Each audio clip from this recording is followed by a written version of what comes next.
हर तरह के एग्जाम में जो बीमीय सूत्र होता है ना, वो आप किसी भी क्लास का एग्जाम दीजिए, 10 या 12 या कंपटीशन किसी भी एग्जाम को देंगे, किसी भी लेवल का आप एग्जाम देंगे तो उसमें बीमीय सूत्र 5 या 10 नंबर का पूछता है। तो बीमीय सूत्र निकालने का सबसे आसान तरीका मैं बताऊंगा, बस उसको दिमाग में बैठा लेना है। ऐसा वीडियो आपको कोई नहीं बताया होगा, ऐसा ट्रिक आपको पता नहीं होगा। देखो, बीमीय सूत्र निकालने के लिए सबसे पहले आपके पास क्या होना चाहिए वो समझिए। सबसे पहले आपके पास 7 आधारी राशियां होती है, उनका बीमा आपको पता होनी चाहिए। फॉर एग्जाम्पल 7 आधारी राशियां देखो, लंबाई की बीमा एल, लंबाई के बीमा कैपिटल एल, द्रव्यमान का बीमा एम, समय का बीमा टी, ताप का बीमा के या एच होता है। ऐसे ही धारा का बीमा बड़ा आई या बड़ा ए होता है, ज्योति तीव्रता का बीमा सी होता है। अब पदार्थ के परिमाण का बीमा क्या होता है, मोल होता है। ये 7 आधारी राशियों का बीमा याद होनी चाहिए, तभी जाकर किसी भी सूत्र का आप बीमा निकाल सकते हैं, डायमेंशन निकाल सकते हैं। समझो, मान लो हमें वेग का बीमा निकालना है, तो वेग का सूत्र आपको पता होना चाहिए। जिसका भी बीमा निकालना है उसमें 7 आधारी राशियों का बीमा आपको याद होनी चाहिए और सूत्र याद होना चाहिए। अगर ये दोनों काम के लिए तो आप उसका बीमा निकाल सकते हैं, याद करने की आवश्यकता नहीं है।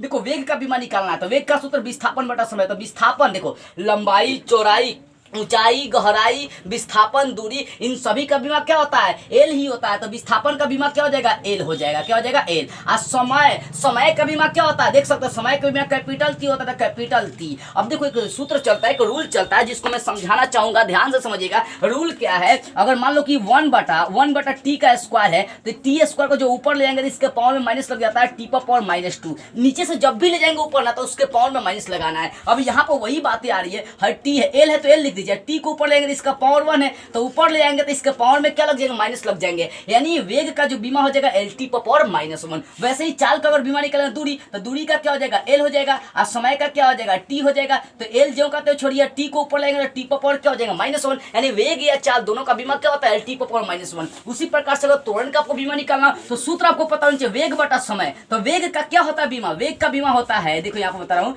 वेग का बीमा एल टी पर पावर -1 अब बटा समय। समय का बीमा क्या होता है, टी। अब आप ही सोचिए जरा सा, टी को ऊपर ले जाएंगे तो टी को ऊपर ले जाएंगे तो इसके पावर में फिर माइनस लगेगा। देखो, मैं यहाँ पर सिंपल से समझा रहा हूँ, यहाँ साइड में समझा रहा हूँ। देखो, एल टी पर पावर -1 आगुना टी को फिर ऊपर ले जाएंगे तो टी पर पावर -1। तो एल आई टी पर पावर -1, टी पर पावर -1 जुड़ जाएगा तो एल टी पर पावर -2 हो जाएगा। यानी त्वरण का जो बीमा होगा एल टी पर पावर -2। देखो, दुनिया का कोई भी सूत्र हो, सूत्र अगर याद है और 7 को आधारी राशि का बीमीय सूत्र याद है, तो भैया आसानी से निकाल सकते हैं। अच्छा, मान लो यहाँ बल का अगर बीमीय सूत्र निकालना तो क्या करेंगे, तो द्रव्यमान। तो द्रव्यमान का बीमा क्या होता है, कैपिटल एम होता है। क्या होता है, कैपिटल एम। और त्वरण का बीमा मैंने निकाल दिया, क्या होता है त्वरण का, एल टी पर पावर -2। तो यहाँ पर बोल सकते हैं एम एल टी पर पावर -2। ये क्या है, बीमा है, किसका, तो ये बल का बीमा है। उसी प्रकार कार्य से कार्य का निकाल सकते हैं, तो कार्य का निकालने के लिए बल, तो बल का तो बीमा आप निकाल ही लिए कि एम एल टी पर पावर -2 और गुना विस्थापन। तो विस्थापन का क्या होता है बीमा, एल होता है। तो एल से गुना कर देंगे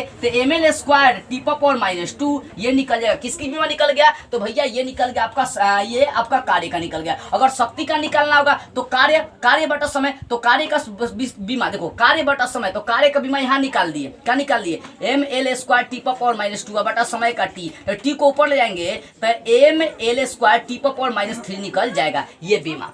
देखो, सिंपल सी बात बता रहा हूं, जिसको सूत्र याद है, सूत्र जिसको याद है, बस उस सूत्र में क्या करना है, बीमा उठा के भरना है। जैसे मान लो कि इसमें कोई और भी उठा लिए, जैसे मान लो यहाँ पर ये हमें घनत्व का बीमा निकालना है, कैसे निकालेंगे, तो घनत्व का बीमा में सूत्र क्या होता है, द्रव्यमान बटा आयतन होता है। तो द्रव्यमान का आपको बीमा इसी में देखना है, एम, तो एम लिख देंगे। अब बटा आयतन, आयतन का बीमा क्या होता है, लंबाई, चौड़ाई, ऊंचाई। यानी इसमें तीनों एल का होगा, तो एल पर पावर 3 लिख सकते हैं। यानी इसको लिख सकते हैं एम एल पर पावर 3 को ऊपर लाएंगे तो एल पर पावर -3 हो जाएगा। यानी एम एल पर पावर -3 ये किसकी बीमा हो गया, ये किसकी बीमा हो गया, तो भैया घनत्व का बीमा हो गया। अच्छा, मान लो कि हमें यहाँ पर निकालना है किसका बीमा, आवेश का बीमा निकालना है। तो आवेश का तो मैंने बता दिया, आवेश का बीमा, आवेश धारा गुना समय है। तो धारा गुना समय, तो धारा का क्या होगा बीमा, धारा का बीमा क्या होता है, देखो यहाँ पर धारा का बीमा आई या ए ही लेकर चलिए। और समय का बीमा क्या होता है, एस होता है। तो ए एस किसका बीमा हो गया, आवेश का। क्या होगा, ए एस किसका बीमा हो गया, आवेश का। देखो, ये 7 आधारी राशि याद करिए और सूत्र पर क्या करिए, रख दीजिए बीमा। जो 7 आधारी राशि है, 7 आधारी राशि याद है, उसी पर आपको रख देना है, सबका बीमा निकल जाएगा। सबका आप निकालिए, सबका। अच्छा, मान लो क्षेत्रफल का, द्विध्रुव आघूर्ण का मुझे बीमा निकालना है, किसका बीमा क्या होगा, तो आवेश गुना दूरी। तो आवेश का बीमा क्या होता है, एस। आवेश का बीमा क्या होता है, एस। और दूरी का बीमा क्या होता है, एल होता है। क्या होता है, एल होता है। तो इसको बोल सकते हैं एल एस ए। एस क्या होता है, देखो एस एस क्यों लेकर चले, समझिए आप ध्यान से। यहाँ पर एस में बोला हूं आवेश का बीमा, ध्यान दीजिए। कहाँ आवेश कहाँ पर है, यहाँ पर आवेश धारा, धारा को क्या बोलेंगे, ए चाहे आई बोल सकते हैं। और समय, समय का बीमा क्या होता है, टी, तो इसको बोल सकते हैं एटी बोल सकते हैं, एस नहीं एटी बोलेंगे क्योंकि एस तो कोई बीमा है नहीं। देखो तो यहाँ पर धारा को आई बोलिए चाहे ए बोलिए, ठीक है ना, और समय को क्या बोले, टी, यानी इसको एटी बोलिए चाहे आई टी बोलिए। तो यहाँ पर लिख सकते हैं एटी और फिर यहाँ पर एल, जब इसको सजाएंगे तो हो जाएगा एल टी ए। ये किसकी बीमा निकल गई, ये द्विध्रुव आघूर्ण की बीमा होगा एल टी ए। बस ये 7 आधारी राशि आपको याद होनी चाहिए और आसानी से निकाल सकते हैं। अच्छा एक और निकालते हैं संवेग का बीमा। संवेग का सूत्र द्रव्यमान गुना वेग, तो द्रव्यमान का बीमा क्या होता है, एम।